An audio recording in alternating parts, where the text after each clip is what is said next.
4. El concepto de alienación en la dependencia. Aspectos psicológicos. Es completamente natural que un ser vivo, natural, dotado y provisto de fuerzas esenciales objetivas, es decir, materiales, tenga objetos reales, naturales de su ser, así como, así como que su autoenajenación sea el establecimiento de un mundo real, objetivo, pero bajo la forma de la exterioridad, es decir, no perteneciente a su ser y dominándolo. Karl Marx crítica de la dialéctica hegeliana y la filosofía de Hegel en general. Otra cita. No hay que entender aquí la exterioridad como sensorialidad que se exterioriza, abierta a la luz y al hombre sensible. Esta exterioridad hay que tomarla aquí en el sentido de la enajenación, de una falta, de una imperfección que no debía ser. Karl Marx, en esa misma obra de crítica de la dialéctica hegeliana y de la filosofía de Hegel en general. El concepto de alienación. El hecho de que la ideologización no sea solamente un proceso unilateral, sino que los individuos que están sometidos a ella contribuyen a desarrollarla a la vez que están expuestos a su influencia en razón de los procesos cognitivos conducentes a lo que se ha denominado desesperanza aprendida, significa que nos encontramos ante un proceso de alienación. Tal proceso ha sido descrito como aquello que sobreviene cuando la actividad del individuo y su resultado en el proceso de producción devienen independientes unos de otros, acarreando una subordinación del productor, o como lo que dice Marx, die Früchten. Yo no hablo alemán, se nota.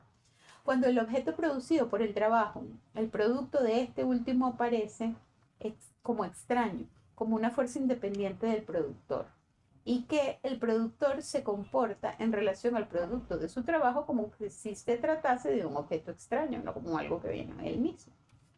En este trabajo partimos del concepto marxiano de alienación, cuyo origen remonta a la problemática del fetichismo de la mercancía, estudiada por muchos autores, Lukács, Gabel, Rosner, Trinbankau, entre otros, a sabiendas de la compleja discusión que existe sobre su definición y su extensión. En todo caso, señalamos el hecho de que el elemento esencial para el concepto es el despojo y el extrañamiento que se producen entre el individuo y su medio social, la ruptura o separación respecto de sus obras, lo cual reifica las relaciones humanas, las relaciones con las cosas y las relaciones consigo mismo.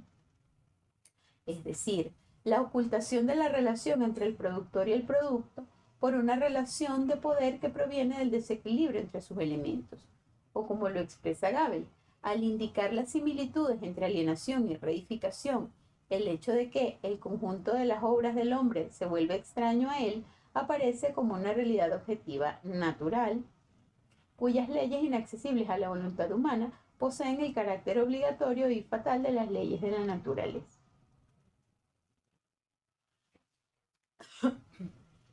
Se produce entonces un proceso en el cual los individuos devienen objetos, reciben calificaciones, atributos que responden a una lógica inherente al sistema social y a sus condiciones histórico-económicas. Y este proceso no solamente afecta sus interrelaciones, sino también su conciencia de los otros como grupo y de ellos mismos en tanto que miembros de grupos. Esto conlleva una serie de pérdidas. En primer lugar, lo que Marx denomina como pérdida del objeto, así como igualmente una pérdida de realidad.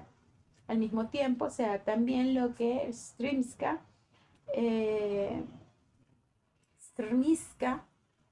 describe como una pérdida de la finalidad de la actividad práctica, ya que el hombre cesa de controlar, de dirigir sus acciones y de beneficiarse de ellas. Igualmente se produce una cuarta pérdida, aquella que hallamos ejemplificada en el fenómeno que analizamos en este trabajo, la identidad nacional venezolana, la cual consiste en la pérdida de conciencia histórica. Menachem Rosner, 1969, considera que el proceso de alienación sigue ciertas fases. Primero, una fase de objetivación, que sería la concretización del trabajo humano en una realidad exterior al hombre. es decir, el momento o el acto de la ruptura entre el individuo y su obra. En segundo término, se halla el desprendimiento o liberación del producto del control de su creador, convirtiéndose así en una fuerza independiente y extraña a él. Finalmente está el avasallamiento del creador por el objeto de su creación, y con ello la alienación propiamente dicha con todo su peso, que sin embargo para Rosner no sería tal si no es acompañada del sentimiento de que el extrañamiento y la soledad son debidos a una potencia hostil de la cual no pueden separarse. Ello nos recuerda el concepto de otros poderosos en la concepción de Rotter mencionado anteriormente. Estudiando el problema, Strmiska coincide con esta clasificación, aunque introduce más matices en el proceso, produciendo un análisis más detallado. Así, luego de la pérdida de control, Strmiska considera otra fase, la autonomía del movimiento del producto, mientras que la condición final de Rosner, la hostilidad y el extrañamiento del mismo, es considerada por este otro autor como una cuarta fase que conduciría a una última, la alienación general de toda actividad, comprendidas las relaciones con el mundo y la interacción con otros hombres y consigo mismo, lo que conduce a la génesis de la falsa conciencia. Así como a través de sus esfuerzos el obrero incrementa la potencia del mundo objetivo que le es extraño, pero que crea contra él mismo, acordándole el poder del cual él mismo es privado, este mecanismo circular se reproduce en el comportamiento que estudiamos.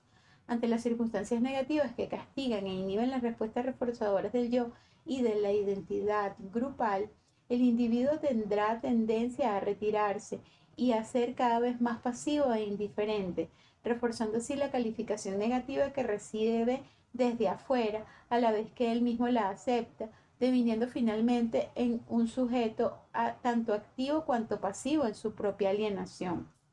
Un ejemplo de ello lo encontramos en las respuestas que dan los individuos de origen hispanoamericano, mexicanos, en California, Estados Unidos, quienes al ser preguntados acerca de las causas por las cuales la población hispana no utiliza los servicios de higiene estatales, daban razones objetivas, es decir, fundadas sobre causas reales, el temor a ser expatriados, la carencia de dinero, etc., respecto de sí mismos.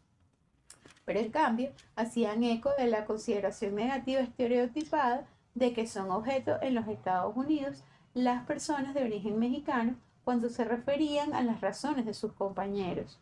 A ellos atribuían superstición, pereza e ignorancia. Este tipo de respuesta nos parece una forma de expresión alienada del conocimiento de su propia realidad, en la que se transparenta la relación del poder entre las partes involucradas en una relación social cuantificada. Los hispanos en California son fuerza de trabajo objetiva, instrumentos de trabajo, pero carecen de realidad en cuanto carecen de legalidad. Son indocumentados y por lo tanto no existen como ciudadanos, con todos los derechos que ellos suponen, y ni siquiera existen tampoco como trabajadores reales, el otro término del binomio en las relaciones de trabajo. Pero a la vez que se les rehúsa una realidad objetiva, se les califica negativamente y esa calificación es recogida por ellos mismos, reforzándolo. Niveles de alienación. Una vez más nos encontramos ante una noción que debe ser interpretada en dos niveles. Uno sociológico, que se refiere a las condiciones socioeconómicas que están presentes en el origen del fenómeno, y uno psicológico, que se refiere a los efectos y procesos producidos en los individuos en situación de alienación. No pretendemos bajo ningún pretexto reducir el fenómeno de la alienación a solo aspectos psicológicos. Rechazamos como premisa inicial las interpretaciones que hacen de la alienación una categoría psiquiátrica, un problema mental, que en última instancia será visto como un problema individual, debiendo así ser resuelto como un caso. Tampoco pretendemos la disolución de lo social en lo individual, pero sí consideramos necesario estudiar los efectos psicológicos de ese fenómeno sin separarlo de su contexto social. Ellos existen y a través de ellos se perpetúa la alienación de individuos y grupos. Este conocimiento psicológico de la alienación ha sido planteado ya por diversos cultores. Así, Israel manifiesta que se pueden distinguir dos aspectos en el fenómeno de la alienación. Uno en el que se presenta el fenómeno objetivo, otro como fenómeno objetivo. El primero supone el estudio de las experiencias que ocurren en el individuo, así como sus verbalizaciones. Para el segundo aspecto, Israel propone dos niveles, uno nuevamente psicológico, que en realidad recurre a las mismas proposiciones que el precedente, pero con otra formulación. Estudio del comportamiento observable objetivamente, que en contraposición al estudio de las experiencias subjetivas, se alimenta de los datos que suministran observadores calificados, es decir, aquellos que poseen una formación psicológica o sociológica. Otro nivel se refiere a las condiciones sociales, que Israel considera como variables sociológicas y no psicológicas. Esta última observación parece tener una connotación peligrosamente psicológica, ya que podría inducir al aislamiento de los hechos psicológicos respecto a los hechos sociológicos, cuando en realidad en otro nivel forman parte de un solo fenómeno general. Cualquiera que sea el razonamiento, Israel hace una distinción interesante entre lo que él denomina proceso de alienación, esto es, los procesos socioeconómicos y sus repercusiones en los individuos y en la sociedad, y los estados de alienación, que serían la manera como el individuo percibe sus propias condiciones de vida en una sociedad caracterizada por los procesos sociológicos de alienación. Y yo sí veo que ella pone el planteamiento, no estoy de acuerdo con ciertas cosas, ya lo dice, pero con esto sí. En cambio, más atrás, se pone directamente a cuestionar algo, ¿ya para qué lo citas? No entiendo. Que alguien me lo explique, por favor. El nivel psicológico de alienación. Recientemente se ha admitido el aspecto subjetivo o individual de la alienación que muchos autores, Lukács, por ejemplo, se negaban rotundamente a reconocer. Este aspecto podemos hallarlo en Gabel, en Strimska, en Geyer. Strimska, este autor, una nota, a la vez que critica las interpretaciones subjetivas del marxismo, señala la doble naturaleza de la alienación en función de las condiciones sociales y en función de la posición social del individuo alienado en la estructura social. Es decir, según los roles sociales representados, según su perspectiva, la personalidad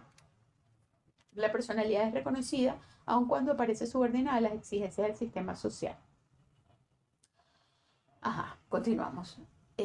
En Geyer, quien declara que la alienación en última instancia trata de un estado subjetivo de un individuo en un momento dado.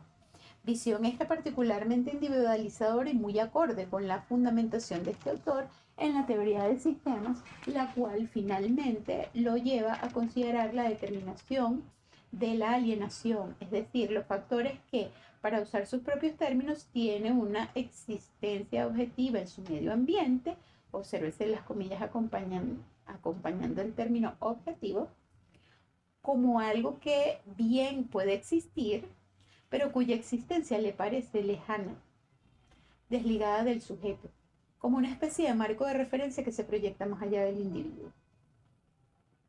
Otra consideración de los factores subjetivos puede encontrarse en la propuesta formulada por el sociólogo norteamericano Seaman, quien representa un enfoque psicosocial del fenómeno.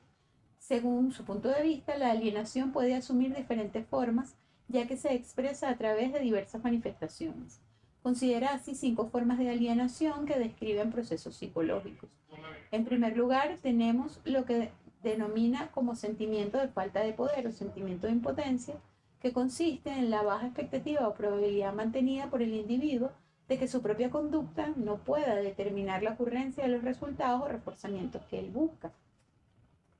Es decir, la incapacidad para regir su propio destino, el tema de la exteriorización. Esta carencia de poder se refiere básicamente a la resultante de las inhibiciones desarrolladas en contacto con las prohibiciones y presiones del ambiente, el cual puede ser tan carencial, tan pobre, que toda una gama de posibilidades nunca llegue a estar al alcance de cierta categoría de individuos. El segundo tipo de alienación es denominado por Seaman como el sentido del absurdo y consiste en una baja expectativa de que se pueden hacer predicciones satisfactorias acerca de futuros resultados del comportamiento. Esto puede derivar de dos condiciones.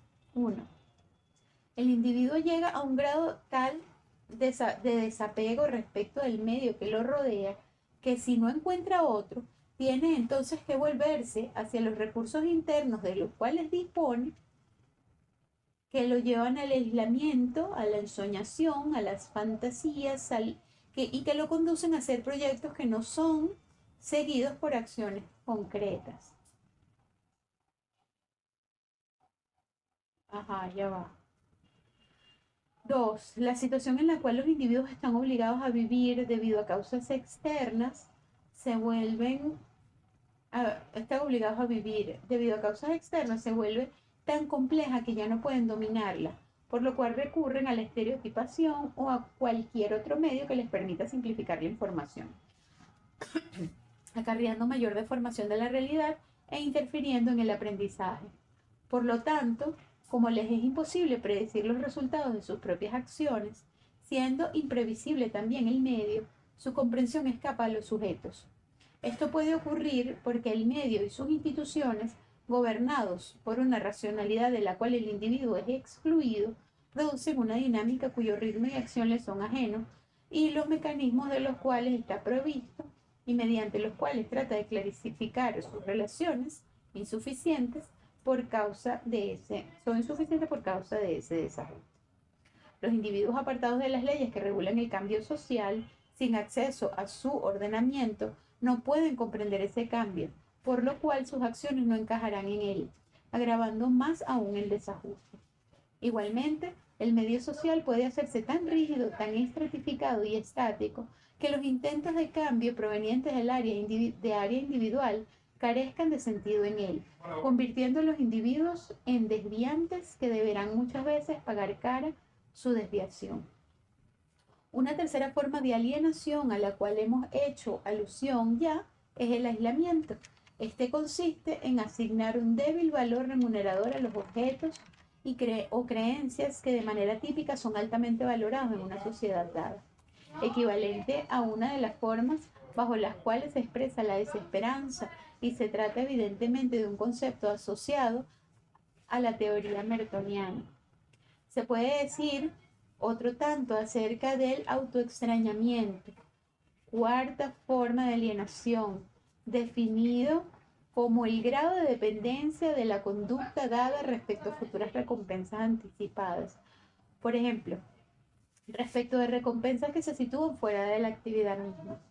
Esto también tipifica la creencia de la existencia de otros poderosos, como Dios, responsable de los resultados futuros. Al respecto, estima que este tipo de alienación produce una selección viciada, sesgada de la experiencia, que conduce a una defectuosa y no menos sesgada conformación de los valores, normas y mapas ambientales del individuo. Esto equivale al concepto marxista de falsa conciencia, aunque en realidad la idea de la falsificación del opacamiento de la realidad puede hallarse también en las formas anteriormente descritas.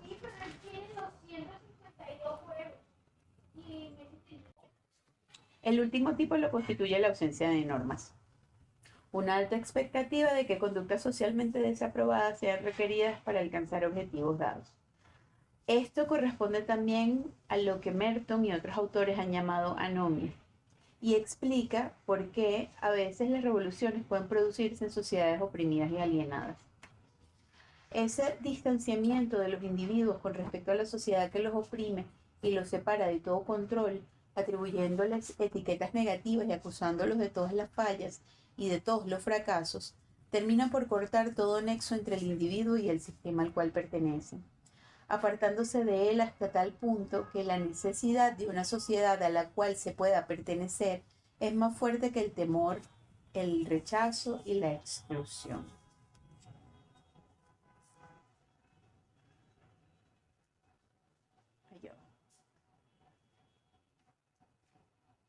Se produce así la revolución, y una vez ocurrida esta, comienza la construcción o restablecimiento de una identidad con la elaboración de nuevas formas y nuevos reglamentos.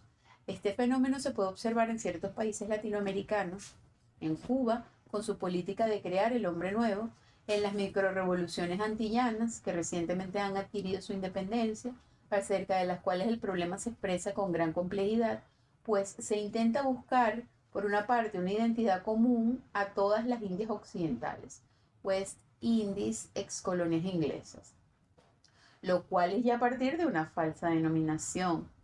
Como dice Sir Arthur Lewis de Santa Lucía, nos esforzamos por ser nosotros mismos, ni ingleses, ni africanos, ni hindúes, sino West Indians.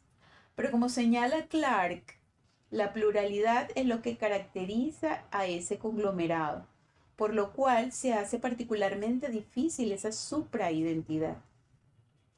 Bueno, como el tema de la diversidad cultural en Venezuela. Sin embargo, agrega ese mismo autor, los West Indians, al buscar una identidad, están expresando ya una. Como veremos luego, la clasificación de Seaman ha sido sometida a prueba mediante trabajos empíricos, dando resultados interesantes. No obstante, es cierto que, como le reprocha a Israel, aun cuando ella describe ciertos estados psicosociales, no establece claramente si existe o no algún tipo de conexión entre las 5 dimensiones presentadas o si ellas forman entre sí algún tipo de estructura o de ordenamiento jerárquico. Es decir, que desde el punto de vista de la construcción teórica, el aporte de Seaman, de hecho, lo que constituye es solo una caracterización inicial y no una verdadera teoría. Además, algunas de las formas de expresión de la alienación, especialmente el aislamiento, no aparecen suficientemente claras, algo que en tal caso creemos que es debido al estrecho nexo existente con la teoría mertoniana y su proposición de tipos de adaptación social en función de fines y de medios, entre los cuales el aislamiento es quizás uno de los más débiles. De hecho, la proposición de Seaman debe ser relacionada con los paradigmas tales como los de Seligman y Rotter, al igual que ellos, dicha proposición da una explicación parcial del comportamiento producido por un fenómeno social. Además, como ya lo han observado diversos autores, los conceptos fundamentales de Seaman vienen de la teoría del aprendizaje social, expectativa y refuerzo, de la cual la explicación de Seaman podría formar parte, estableciendo un vínculo con el concepto de foco de control. En efecto, como observa Escobar, la externalidad equivale al primer tipo de alienación que presenta Seaman, carencia de poder o impotencia. La falta de normas se puede equiparar al hallazgo de Rotter, que establece que la externalidad lleva a percibir las metas sociales deseables como solo posibles de obtener recurriendo a medios socialmente reprobables. Y la falta de control predictivo, típica de la externalidad, puede ser comparada con el sentido del absurdo o carencia de significado. Desde una perspectiva crítica del modo de construcción de la teoría, Stremiska reprocha a Seaman el hecho de que la noción de alienación no designa un síndrome disgregable en una serie de síntomas más o menos estables y unívocos que bastaría sumar para llegar al diagnóstico final. Es necesario tomar en cuenta el nivel fenomenológico en el cual la alienación puede revestir manifestaciones diversas e incluso contradictorias, así como el nivel empírico en el cual la alienación presenta igualmente varios patterns o configuraciones. En nuestra opinión, lo que Seaman trata de describir y analizar es el segundo nivel, sin llegar a una verdadera interpretación teórica. La conciencia de la alienación como problema. La posición de Seaman presenta un punto de vista que ha sido bastante controvertido, la posibilidad de que el individuo pueda tener conciencia de su alienación, posición que nos interesa por cuanto al definir la ideología como falsa conciencia, esta supone un opacamiento de la realidad que hace del individuo un objeto de alienación. Es alienado. Sufre la alienación que se ejerce sobre él. En el trabajo pretendemos señalar cómo la alienación, al igual que la ideología, es un proceso tanto pasivo, ejercido desde afuera, como activo, actuado por el sujeto propio, el cual involucra todos los niveles del yo, que supone una conciencia mediatizada, ideologizada, manipulada por diversas circunstancias, pero con un sujeto consciente e inconsciente a la vez. Esto significa que la alienación produce una negación y una supresión de los aspectos conscientes, convía a dar lugar a una no conciencia o inconsciencia socialmente aceptada e impuesta.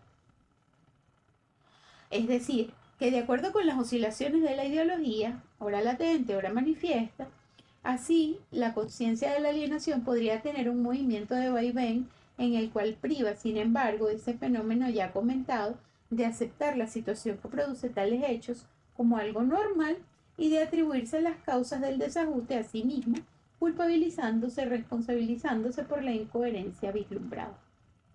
Israel se plantea este problema de la conciencia de la alienación como una cuestión de grados de alienación. De allí que distinga dos tipos de reacción según la menor o mayor correspondencia que existe entre los procesos objetivos de alienación y las experiencias que de ellos vivencia el sujeto, sensación de estar alienado. Uno sería la no experiencia de la alienación, la ignorancia total del estado en que se encuentra el sujeto. En el otro tipo de reacción, aunque el sujeto está consciente del estado psicológico producido por la alienación, no lo considera anormal. Respecto de ello, Israel sostiene que esta carencia de perspectiva de la conciencia hacia la propia situación podría interpretarse como un estado adicional de alienación psicológica.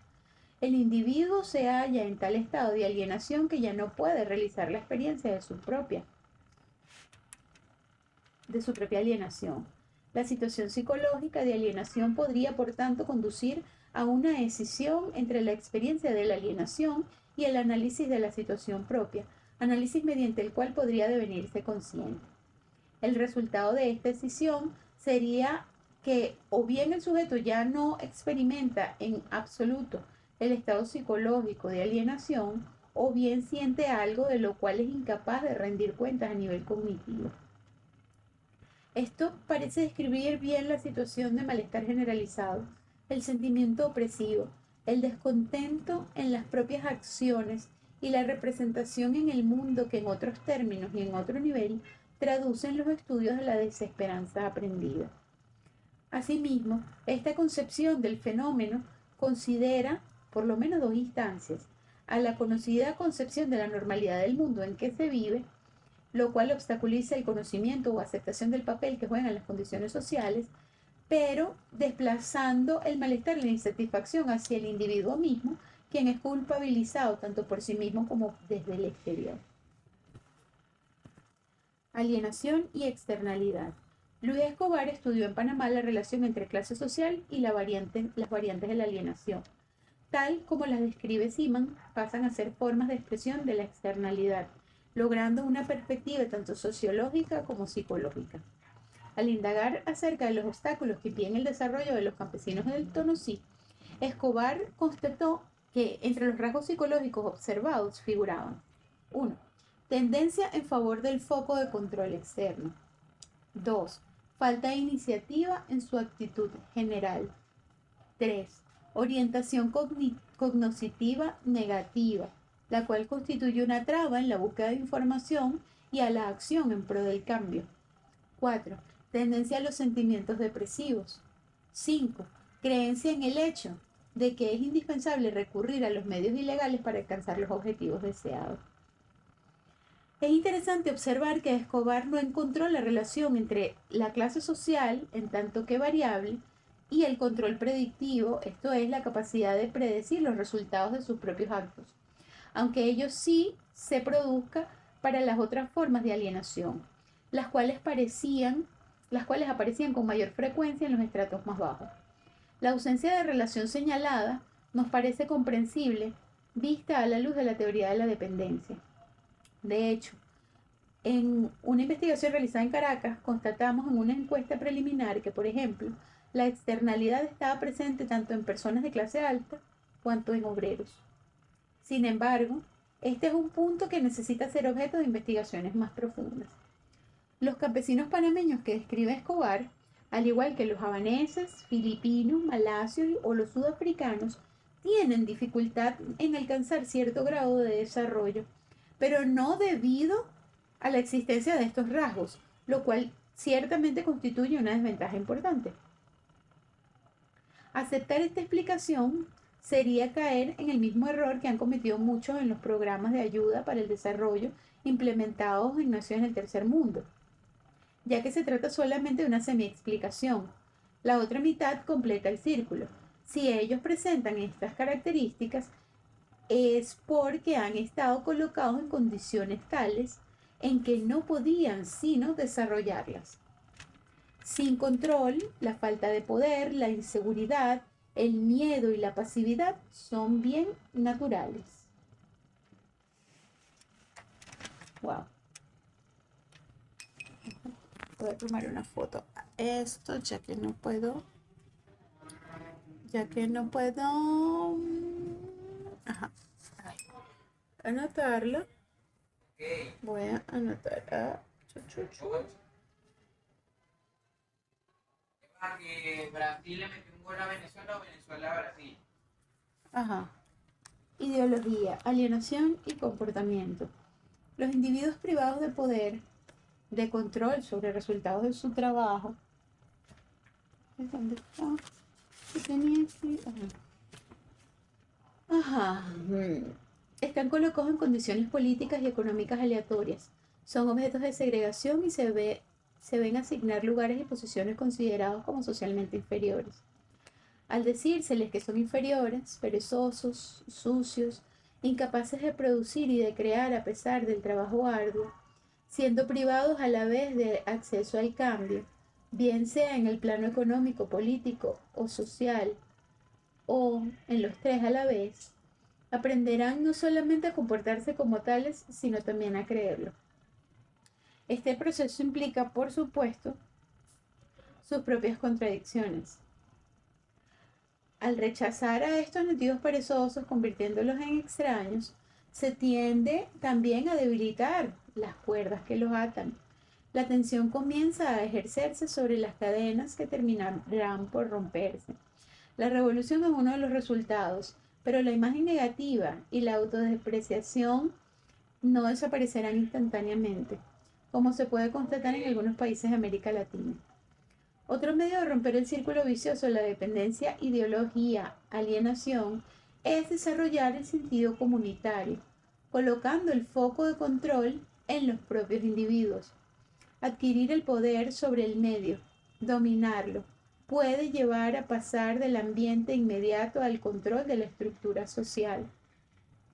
El proceso comienza cuando los individuos asumen la responsabilidad de sus actos, circunstancia en la cual aprenden que las consecuencias, buenas o malas de estos últimos, dependen de su propia conducta. La ruptura del aislamiento, la creación de una comunidad, la participación en proyectos comunitarios, en acciones cooperativas, pueden llevar a lograrlo. Quizá es por esto que generalmente se impide, bloquea y obstaculiza este tipo de cambio en muchos países en vías de desarrollo. Desarrollo que, para utilizar una definición psicosocial dada por Escobar, puede ser resumido como la adquisición de control sobre el medio. Alienación como mecanismo de defensa. Cuando se estudian los efectos psicoanalíticos de la alienación, conviene examinar otro aspecto de interés, su relación con los mecanismos de defensa. Este punto nos aleja teóricamente de las interpretaciones presentadas hasta ahora, fundamentadas esencialmente en la teoría del aprendizaje, aunque estimemos que se trata en realidad de diferentes niveles de análisis y de profundidad de la interpretación. Al examinar la ideología y el comportamiento de la dependencia, hemos señalado que en ciertos casos extremos, este comportamiento puede ser una forma de supervivencia. La idea de la conducta pasiva como forma de defensa, como lo decíamos anteriormente, aparecen en Merton y en otros investigadores. Weiser, por ejemplo. Habermas utiliza también algunos conceptos ligados de manera directa a la teoría freudiana de los mecanismos de defensa del yo para referirse a la ideología, racionalizaciones colectivas, y pensamos que ciertamente la negación, la represión, la proyección, la simbolización y la racionalización están presentes en ellas. Estos mecanismos son provocados por las relaciones sociales y desarrollados por el individuo en contra de sí mismo. Es en esto en lo que consiste la alienación en el nivel individual, en este defenderse del conocimiento prohibido y asumido como extraño en lugar de utilizar tal fuerza para develarlo, dirigir contra sí mismo los impulsos y la acción que se podría ejercer hacia una situación que oculta y despoja. Entonces, el individuo alienado oculta, niega y suprime la relación social alienante, y al hacerlo se niega y se reprime a sí mismo, racionalizando, ideologizando su situación, desplazando la agresión y desarrollando el sentimiento de culpa generado por la contradicción que no puede explicar y que se atribuye, con lo cual se autodestruye y se niega. Ciertas consideraciones concernientes a este aspecto defensivo de la alienación han sido presentadas, sin embargo, de manera positiva, particularmente por Gelle. Este autor interpreta el hecho como una nueva manera de codificar la realidad, cuando la que se posee puede llevar a una conducta que se opone a la supervivencia. En otras palabras, el suprimir la información negativa y dolorosa en realidad sirve para mantener la estabilidad individual. Esta es una interpretación que se podría calificar de alienada y de alienante. La única estabilidad mantenida de esta manera es la del sistema que genera la realidad problemática basada en la desigualdad. Cuando se acepta la explicación de los mecanismos de defensa para enseguida pretender reducirla a un nivel superficial, surge un problema. ¿A dónde va la información suprimida, negada, desplazada o racionalizada? ¿Desaparece por obra de algún encantamiento? Pues que cesa de producirse la fricción entre la realidad y alienante y el sujeto alienado alienador.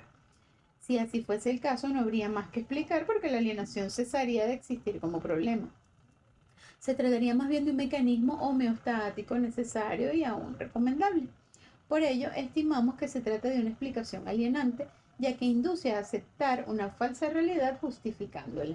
Y la conducta alienada permite sobrevivir, será en esas condiciones. Si la conducta alienada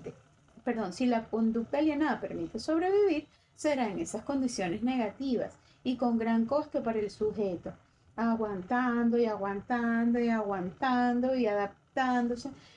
Eso lo digo yo, eso es parte mía, esto sí es del texto, quien sacrificará así su visión positiva de sí mismo, del medio, y a veces limitará su actividad, sus posibilidades y sus áreas de interés, sustituyendo mediante situaciones alienadas el consumo y la acumulación. Por ejemplo, aquí hay una nota, es necesario señalar que el consumismo, expresión de una conducta alienada, a veces ha sido confundido por extensión con la alienación. Tal es el caso de la obra de R. Alvarado y otros, Psiquiatría y Subdesarrollo, en el cual, partiendo de una visión parcial de la alienación reducida al nivel de las necesidades, es decir, a la transposición de las necesidades del mercado a las necesidades humanas, se produciría en los hombres en los países subdesarrollados una personalidad alienada que por efecto ideológico deviene normal. Los autores de esa obra califican este efecto de paradojal, cuando de manera evidente una de las funciones de la ideología es la de ocultar, de formar. Dicha obra presenta, no obstante, el embrión de algunas hipótesis interesantes desde el punto de vista psiquiátrico, desgraciadamente no desarrolladas, quizás por la heterogeneidad de los ensayos que la componen. Ve, aquí este enfoque me gusta, porque te digo, ajá, mira, él tiene esto que no me gusta, pero es interesante este planteamiento así, así, así. Ok. El vacío que se ha creado, continuó con el texto. Sustituyendo mediante situaciones alienadas el vacío que se ha creado en él, acrecentando el sentimiento de culpa que lo vuelca hacia la autonegación y que engendra la confusión en cuanto a la identidad grupal y que puede inclusive acarrear a la pérdida de esta última.